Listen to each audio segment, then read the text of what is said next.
Beginning of the new year is a great time to set personal health goals to make this year even better than the last.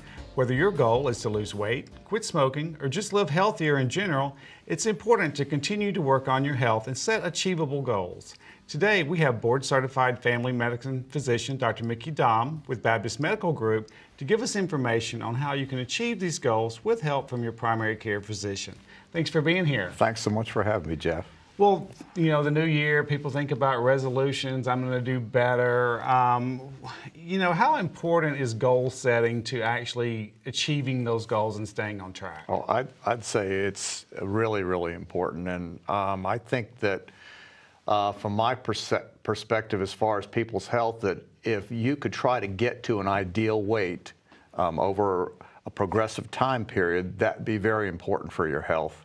Obesity is a major risk factor for heart disease, and heart disease is what kills Americans, as well as a risk factor for cancer, and plus it just wears out our weight-bearing joints. And your physician can tell you what your ideal weight would be and help you attain that goal. Well, I think that's important because a lot of us, whatever type of goal, sometimes they're not realistic. We're enthusiastic, but the goal itself is not realistic or really achievable. Right. As a physician, do you see people coming to you and I'm going to lose 100 pounds or I'm going to do this or that, and you're knowing that that probably is not the most realistic and could be disappointing? Well, you know, I see people, number one, they don't have a goal. And if you don't have a goal, any road will get you there. You know, you just, you can't really get to it. And so it helps to have a goal. But then more than that, what I see is the frustration people have with attaining that goal. They've tried different things. There's so much misinformation on the television. And I tell people that losing weight is simple, but it's not easy. But you've got to have the right tools, and your family physician can get that for you. Well, I know, the holidays have passed and everybody's probably had lots of things to eat and sweets and been to lots of dinners and parties and things. So what are some things that maybe they should try, or we all should try to leave out of our diet, and also what should we include?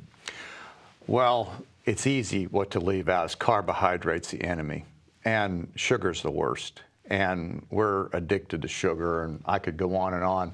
But if y'all want to, you should read an article in National Geographic about how sugar has become not a spice, but a staple in our diet. And it shows in that National Geographic article about how the Western world has, ruined the environment and, enslaved people to feed our dependence on sugar, our addiction to sugar. So definitely sugar should be cut out. And carbohydrate is what is the problem why people are obese. No question about it. Now, as far as what they should add, this is another pet peeve of mine, because people come in all the time, well, how about this supplement? How about that? They're desperate and they want to find something that will help them. We're a nation of overnutrition. The American diet grows the strongest, most capable, handsome, smart people in the world. As we talked about before, I was in the Navy, and so I could see the results of nutrition around the world. And the problem is with the American diet, we can't shut it off. When you're 18, you need to do something different so you don't gain weight the rest of your life. But Americans are really handsome, capable people because of our diet. Well, a lot of times it's very difficult when people think, well, I can't have that, or I have to add this. Mm-hmm. What about moderation? Oh, definitely. Portion control is huge, but a lot of what we eat stimulates hunger. Carbohydrate does that. Sugar does that. And it is simple. If you could read Dr. Atkins' book and follow that, you can lose weight. But again, people become frustrated because of misinformation. Well, I'm sure other resolutions related to this subject would be exercising. Right. They say the gyms are full in January and they're empty by March. Mm-hmm. What's your take on how exercise should be incorporated into this overall goal setting? It's huge. To diet is unnatural. and you have to exercise to be able to get to that goal. And the problem is people, when they get 40 and 50, they say, well, I used to be able to run, I used to be able to do these things, and now I can't anymore. My knee hurts, my back hurts, I'm incapable of doing that. Well, you have to do it as if your life depends on it, period. And just an anecdote, I remember in my 50s, you know, my knees and my back were hurting, and I love to exercise, and it was, I couldn't run anymore. And so my son said, well, Dad, let's go in and try these exercise machines in the hotel that we were staying. And I was amazed. I got on those things and it didn't hurt. You can get a workout and it doesn't hurt. You know, you walk on your knees for 50 years, they're going to get worn out. It just happens as predictably as the sun's going to come up. But there's exercises that you can do that you can get an aerobic exercise event and not hurt yourself. So what would you really recommend for somebody, say 50, 55, 60 and older that does have some health limitation or physical limitations? What would be some exercise tips you might suggest? I'd say do exercise, do an aerobic exercise 40 minutes, 4 times a week. A person age 55, they should get their heart rate over 115 for 20 minutes of that exercise.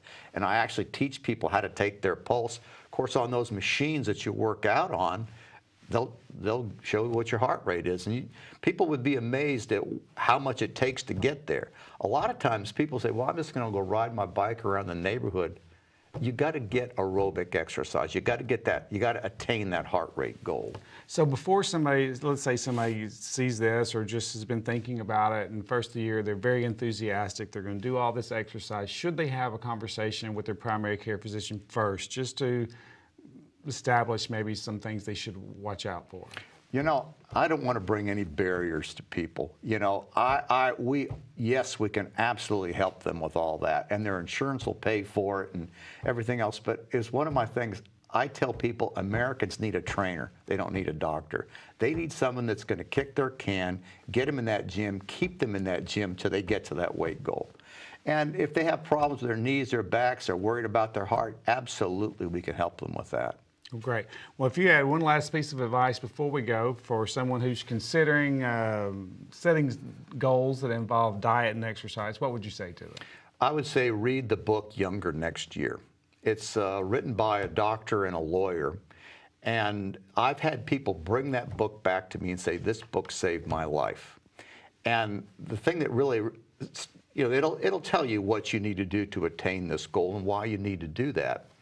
And the doctor in there says, he sees the same thing that I notice, is that I can help people live to their 80, but they won't be happy because they decrease, their functionality decreases. And when you see yourself decay, you're not happy. This will keep people active and healthy, enjoying life well into their 80s. Great. Now, what was the name of the book again? Younger Next Year. Crowley's the author.